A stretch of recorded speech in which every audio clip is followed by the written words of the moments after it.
मैं संतोष कुमार आपका वेलकम करता हूँ संतोष कुमार राय मैथमेटिक्स में। आज जो है हम प्रोपोर्शनल का कुछ उसका इम्पोर्टेंस समझेंगे। उसके बाद जो उस पर डिपेंड जो सवाल पूछा जाता है एग्जाम में उसको देखेंगे। फिर उसके बाद जो है मिश्र अनुपात समझेंगे, जिस पर किसी एग्जाम में एक दो सवाल पूछ दिया जाता है। तो आज पहले समझते हैं प्रोपोर्शनल होता क्या है। पहला क्लास में जो है हम समझे थे अनुपात और उस पर दो चार रिलेटेड सवाल देखे थे, जैसे कि द्वितीय अनुपात, तृतीय अनुपात, चतुर्थ अनुपात इत्यादि ये सब देखे थे। आज पहले प्रोपोर्शनल का जो है पहले बेसिक जो होती है प्रोपोर्शनल क्या होती है उसको समझ लेंगे। उसके बाद जो उस पर एग्जाम में पूछा जाता है सवाल उसको देखेंगे। प्रोपोर्शनल देखते हैं होता क्या है। प्रोपोर्शनल का मतलब ये होता है कि जब दो अनुपात एक दूसरे का बराबर हो तो उसको हम प्रोपोर्शनल कहते हैं। फॉर एग्जांपल के लिए यदि हम देखते हैं यदि यहाँ 2/3 है, ठीक है, और यहाँ 10/15 है। जब इसको सिंप्लीफाइड करेंगे तो ये भी कट के 5 दूना 10, 5 तिया 15 बन जाएगी, और ये भी 2:3। इट मीन्स इसको जब हम कट करेंगे तो ये भी 5 दूना 10 और 5 तिया 15। ये इसको कर सकते हैं 2:3 और इसको भी कर सकते हैं 2:3। तो यही होता है हमारा प्रोपोर्शनल।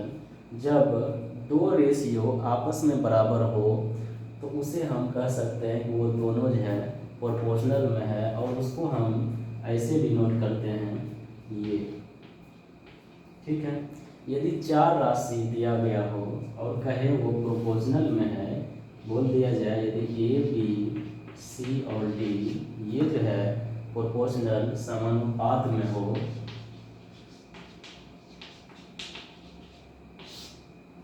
प्रोपोर्शनल समानुपात में हो, इसको हम ऐसे डिनोट कर सकते हैं ए रेशियो बी जो होगा ये बराबर होगा सी रेशियो डी का, और इसको ये भी कर सकते हैं ए रेशियो बी जो है ये समानुपात जब बोल दिया गया हो तो समानुपात का ये चिन्ह लगा देंगे सी रेशियो डी का, ठीक है। तो ये तो हो गई हमारी समानुपात। अब एक आता है इसमें मिश्र अनुपात, उसको देख लेते हैं। मिश्र अनुपात क्या होती है?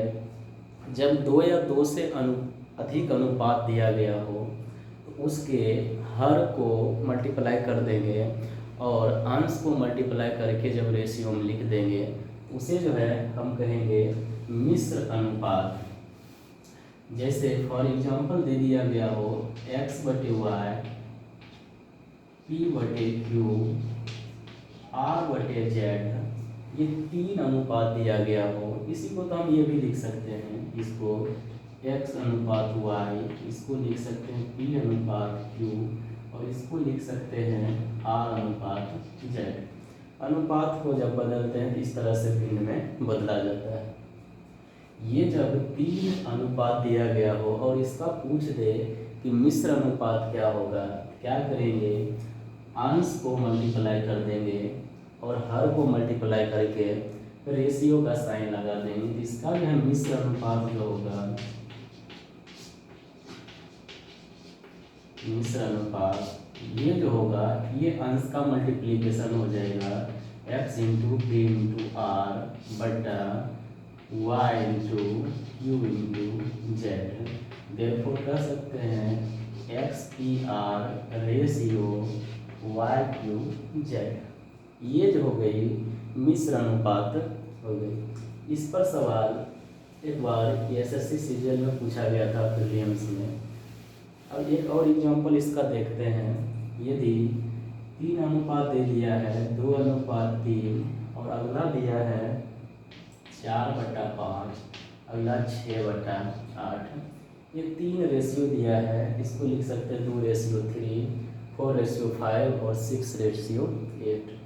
इस तीनों को जब कहेगा कंबाइंड रेशियो बताने के लिए मिश्र अनुपात क्या होगा, क्या बताएं अभी? अंश को मल्टीप्लाई कर देंगे, उसके बाद हर को मल्टीप्लाई करके रेशियो का साइन लगा देंगे। ये हो जाएगा 2 इंटू 4 इंटू 6 बटा 3 इंटू 5 इंटू 8 कटेगी तो काट देंगे, 4 दूना 8 कट गई, 3 दूना 6, 2/5, देयरफॉर 2:5। ये जो हुआ कंबाइन रेशियो हुआ। अब इस पर 1-2 सवाल देखते हैं जो एग्जाम में पूछा गया हो या आगे जो प्रीवियस आगामी एग्जाम में जो है पूछा जा सकता हो, उसको देखते हैं। सवाल ये कहता है कि 3 अनुपात दिया गया हो। पहला अनुपात है x/yz, दूसरा अनुपात y/zx और तीसरा अनुपात जो है z/xy। कहता है इसके व्युत्क्रम, मतलब ये जो दिया है पहले इस अनुपात का व्युत्क्रम करेंगे, उसके बाद जो कहता है तब जो है उसका मिश्र अनुपात ज्ञात कीजिए।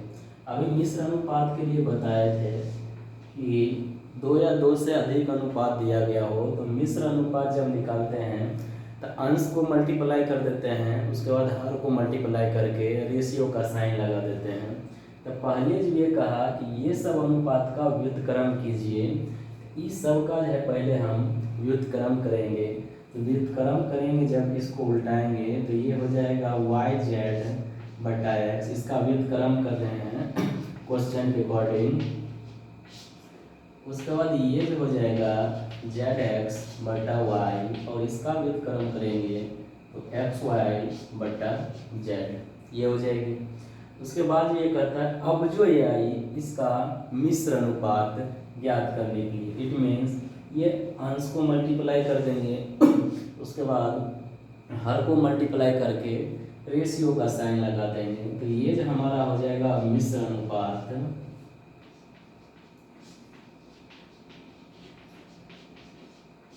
ये मल्टीप्लाई हो जाएगी अंश का yz अनुपात z into zx into xy बटा नीचे का मल्टीप्लाई करेंगे तो xy z, x कट जाएगी, y कट जाएगी और z कट जाएगा, तो ऊपर बच जाएगा xyz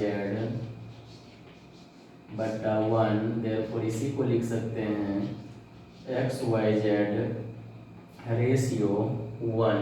मतलब हमारा जो आंसर हुआ ये 2 नंबर। ये सवाल CGL विलियम्स का पूछा गया था। अगला सवाल देखेंगे। सवाल ये कह रहा है, कहता है 2r = h plus √r² plus h², ये गिवन है। तो हमको पूछता है कि r/h कितना होगा। ये सवाल जो है CGL 2016 के मेंस में पूछा गया था। इसको सिंपल में हल करेंगे। एक बात तो यहाँ ये समझेंगे कि ऑप्शन के अकॉर्डिंग ये रूट नहीं होना चाहिए। यदि ऑप्शन से चले तो ऑप्शन के अकॉर्डिंग जो है सब पूर्णांक में है, रूट में कोई भी नहीं है। इट मीन्स ये रूट से जो है हमारा अंक बाहर होना चाहिए। हम यदि ऑप्शन ट्राई करते हैं, 1 मिनट देख के, यदि इस ऑप्शन को करते हैं r के जगह 1 लेते हैं और h के जगह 2 लेते हैं, 1 का स्क्वायर 1 और 2 का स्क्वायर 4, तो 1 और 4 5, √5 होगा, इससे बाहर वो नहीं निकलेगा।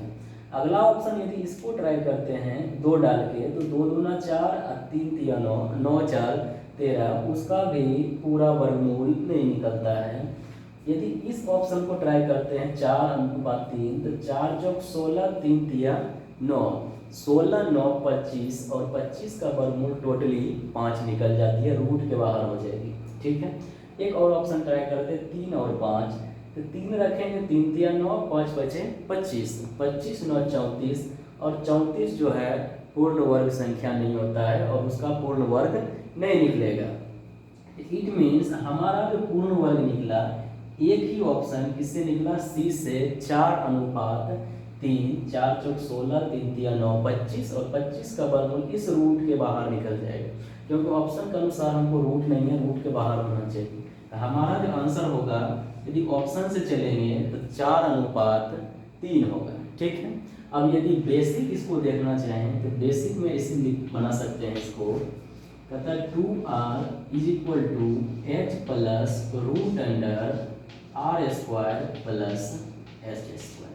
ठीक है, इस h को इधर ले आएंगे तो लिख सकते हैं 2r minus H is equal to root under R square plus H square. Okay, इस रूट को हटाने के लिए दोनों साइड हम स्क्वायर कर देंगे, तो ये स्क्वायर से रूट खत्म, ये a माइनस बी का होल स्क्वायर हो गया, ए स्क्वायर इसका स्क्वायर करेंगे 4r square plus B square H square minus 2ab 2 दूना 4rh माइनस 4rh। ठीक है, अगला जो होगा इधर रूट तो कट गई, ये हो गया R square plus H square. ठीक है, ये एच स्क्वायर से ये एच स्क्वायर कट जाएगा, ये आर स्क्वायर इधर आएगा तो 4r square minus 1r square therefore 3r square, इस ये जो जाएगा उधर ये हो जाएगा प्लस 4rh। अब एक r से एक r कट जाएगा तो 3r is equal to 4h। हमको पूछ रहा है r बटा h, r ये h यहाँ आएगा, r बटा h बराबर 4/3 देयरफॉर 4:3। ये जो हुआ ये बेसिक से हुआ, यदि ऑप्शन से बनाना हो तो ऐसे ऑप्शन ट्राई करके देख लेंगे कि रूट के बाहर कौन सा पूरा निकलता है, अदरवाइज ये बेसिक से बनाएंगे। ठीक है, अगला सवाल देखते हैं। अगला सवाल ये है, कहता है a अनुपात b जो है 2:3 है और b अनुपात c 3:7 है। ये कहता है फाइंड कीजिए a प्लस बी अनुपात b प्लस सी अनुपात c प्लस a। ऐसा भी सवाल बहुत सारे एग्जाम में हमेशा पूछा जाता है। तो इस टाइप के सवाल में हम पहले क्या करेंगे, तो पहले जो है a अनुपात b अनुपात c जान लेंगे, उसके बाद जो पूछता है उसको हम करेंगे। तो पहले हम करते हैं क्या, a अनुपात b अनुपात c निकालते हैं। कैसे निकालते हैं, तो पहले क्लास में ये बताए थे कि a अनुपात b यहाँ लिखा जाता है और b अनुपात c यहाँ लिखा जाता है। ठीक है, a अनुपात b जो है 2:3 है और b अनुपात c जो है 3:7 है। मल्टीप्लाई कर से करते, ये कॉर्नर सीधा फिर कॉर्नर ऐसे मल्टीप्लाई होता है, तो 3 दूना 6 3 3 9 और 3 7 21। ओके, इसको सिंप्लीफाइड कर लेंगे, यदि 3 से करेंगे तो 3 दूना 6 3 3 9 और 3 7 21। ये जो हुआ हमारा a अनुपात b अनुपात c हुआ। ठीक है,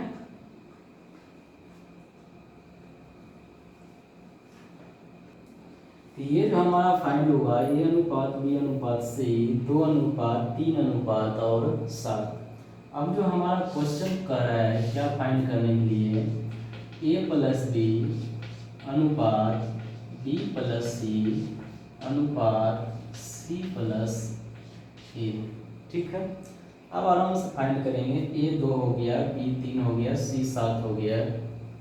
a प्लस b जब करेंगे तो 3 प्लस 2 इज इक्वल टू 5 अनुपात b प्लस c जब करेंगे 3 प्लस 7 देयरफॉर 10 अनुपात, और c प्लस a करेंगे तो 7 और 2 9 5 अनुपात 10 अनुपात 9। ये इस सवाल का आंसर हो गई देयरफॉर ये। ठीक है, नेक्स्ट सवाल देखेंगे। एक छोटा सवाल इसको देखते हैं। कहता है x plus Y ratio x minus Y, ये जो दिया गया है 11:1 दिया गया है। तो कहता है फाइंड करें 5x प्लस 3y बटे x माइनस 2y, ये कितना होगा। ठीक है, देखते हैं इसको। ये जो दिया गया है x प्लस वाई, इसको लिख सकते हैं हम नीचे x माइनस वाई देयरफॉर 11 बटा, एक क्रॉस मल्टीपल जब करेंगे तो ये हो जाएगा x प्लस वाई देयरफॉर 11 से करेंगे तो 11x माइनस 11। ठीक है, अगला करेंगे क्या, इसको इधर माइनस हो जाएगा तो 10x देयरफॉर इधर प्लस हो जाएगा तो 12y, और x बटे y जब निकालेंगे तो 2 से काट देंगे, 2 छक 12, 2 पच्ची 10, ठीक है। इट मीन्स x जो हो गया 6 और y जो हो गया वो 5 हो गया। अब जो ये पूछता है यहाँ 5x + 3y बटे x - 2y, वहाँ जो है x की जगह 6 को पुट कर देंगे और y की जगह 5 को पुट कर देंगे, तो देयरफॉर ये हो जाएगा हमारा, यहाँ 6 डालेंगे तो 6 बचे 30 प्लस 5 डालेंगे तो 5 किया 15 बटा x - 2y, x की जगह 6 - 2y, 2 × 5 देयरफॉर 10। ये जो हो जाएगा हमारा 30 15 45 बटा ये हो जाएगा -4, देयरफॉर लिख सकते हैं माइनस ऊपर -45 बटा 4। ये जो है इस सवाल का आंसर हुआ, ठीक है। 1-2 सवाल और देखेंगे, उसके बाद जो भी इम्पोर्टेंट सवाल होगा अगला क्लास में फिर देखेंगे। नेक्स्ट सवाल देखते हैं, सवाल क्या कहता है। सवाल कहता है अनुपात P/Q, P ≠ Q को प्राप्त करने के लिए x/y के प्रत्येक पद में, मतलब अंश और हर दोनों में, किस संख्या को जोड़ा जाना चाहिए, ठीक है। मतलब इस संख्या में किस चीज़ को जोड़ दें जो हमारा रेशियो जो प्राप्त हो P/Q प्राप्त हो। ये सवाल भी प्रीवियस ईयर में SSC और मतलब CHSL और MTS दोनों का पूछा गया सवाल है। तो इसको देखते हैं कैसे हल करते हैं।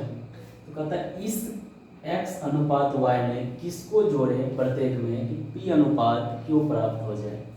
तो ये जो है हम इसको ये लिखते हैं, ये x/y एक अनुपात है, इसमें कहता है ऐसा संख्या जोड़ो जो कि P/Q प्राप्त हो जाए। तो इसमें हम कहते हैं इसको k जोड़ देते हैं, अंश और हर दोनों में k जोड़ देते हैं, ठीक है। अब कहता है ये जो जोड़ दिए हैं कितना प्राप्त होना चाहिए P/Q, देयरफॉर P/Q, ओके।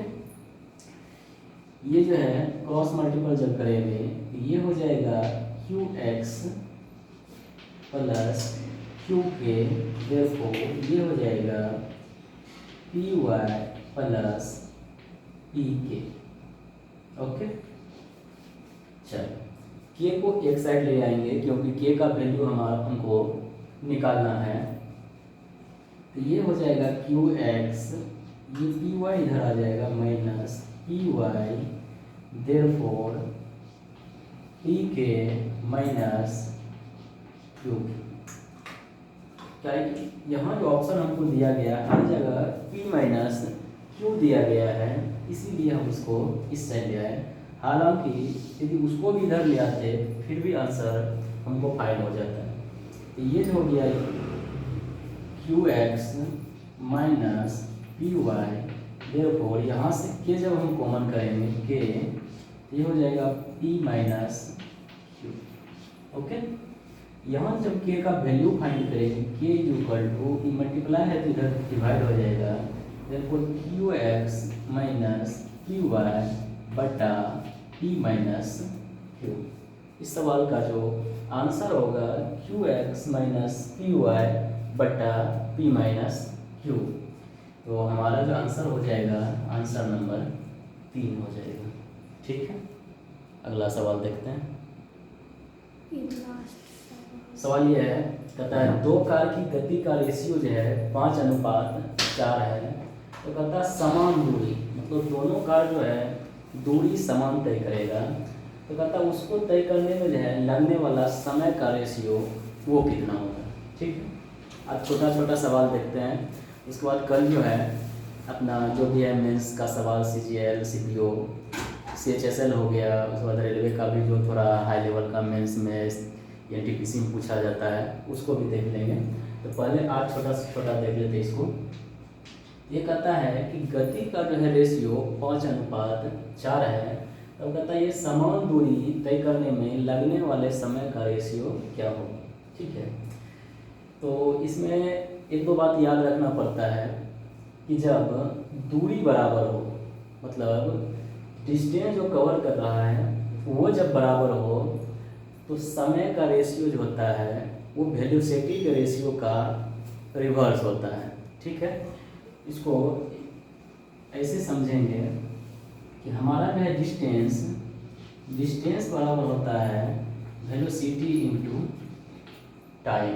ठीक है, वैसे तो इस सवाल को ऐसा आंसर हो जाएगा, इसका गति का अनुपात जब 4:5 है तो हम बताएं कि दूरी जब समान होगा तो टाइम का रेशियो रिवर्स हो जाएगा। इट मीन्स इसका जो आंसर हो जाएगा 4:5 हो जाएगा, रिवर्स हो जाएगी। ठीक है, इसको ये देखते हैं ऐसा क्यों होता है, इसको देख लेते हैं। यहाँ जो है डिस्टेंस इज इक्वल टू हम जानते हैं दूरी इज इक्वल टू 4 गुना समय। ठीक है, तो डिस्टेंस करता बराबर है, ये distance is equal to v1 into t1 पहला केस में, और दूसरा केस में भी कहता है डिस्टेंस बराबर ही है, तो यहाँ वेलोसिटी होगा v2 इंटू t2। ठीक है, इसको डिवाइड कर देते हैं, ये फर्स्ट इसका सेकंड। हालांकि इसका आंसर तो ऐसे पता चल गया, दूरी बराबर हो गई तो समय का रेशियो वेलोसिटी के रेशियो के अपोजिट होगा। इट मीन्स इसका आंसर हो जाएगा 5:4 हो जाएगी, सॉरी 4:5 हो जाएगी। ये किधर है, यहाँ है। ओके, लेकिन ये देखते हैं होता कैसे है। हम जानते हैं distance is equal to velocity into time, तो पहला कार के लिए देते हैं तो डिस्टेंस इक्वल टू पहला का वेलोसिटी v1 टाइम t1। ठीक है, डिस्टेंस कवर किया d, दूसरा भी डिस्टेंस कवर किया d ही, लेकिन दूसरा का वेलोसिटी d v2 और time t2।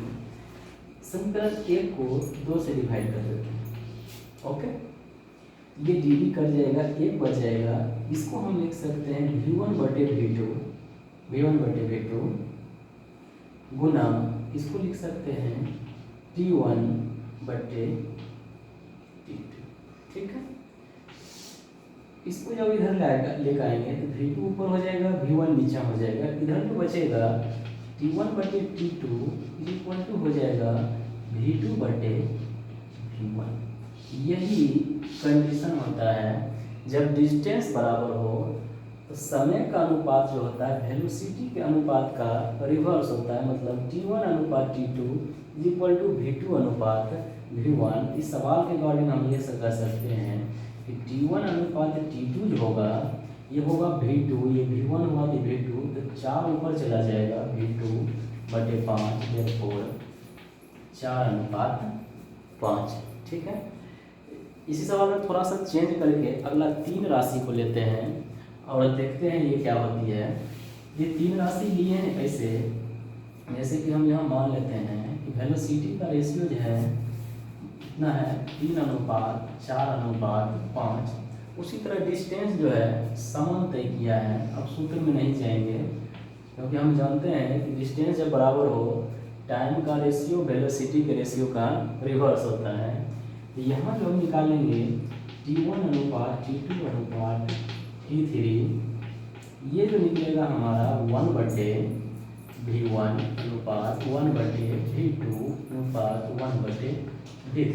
It means reverse निकलती है। देखो ये हो जाएगा 1 बटे 3 v1 की जगह 1 बटे 4 अनुपात 1 बटे 5। पहला क्लास में बताए थे कि ऐसा रेशियो को समान करने के लिए ये नीचे का मान हटाने के लिए हम एलसीएम से मल्टीप्लाई कर देते हैं। इसका एलसीएम जो होगा 60 होगा, तो 60 में इससे भी मल्टीप्लाई, इसमें भी 60 से मल्टीप्लाई और यहाँ भी 60 से मल्टीप्लाई। यहाँ जो हो जाएगा ये 20 हो जाएगा, ये जो हो जाएगा 15 और ये 12×5। ये जो होगा टाइम का ratio t1 is equal to t2 is equal to t3। ये जो गई हमारा v1 अनुपात v2 अनुपात v3 जब दिया गया हो और दूरी समान हो तो टाइम का रेशियो जो होता है उसका रिवर्स होता है। ठीक है, एक सवाल और दे देते हैं, घर से अपना इसको करना है। जैसे दे दिया है इसका 1:2:3 और इसमें पूछ दिया जाएगा क्या कि ये वेलोसिटी का रेशियो है, तो पूछ दिया समान दूरी तय करने के लिए लगने वाला टाइम का रेशियो क्या होगा उसको फाइंड करना है। आज यहीं तक लगते हैं। आगे जो भी इस सवाल में इम्पोर्टेंट सवाल बचा है और जो आगे एग्जाम में पूछा जा सकता है उसको कल देखेंगे। तो आज तक यहीं तक लगते हैं। Thank you.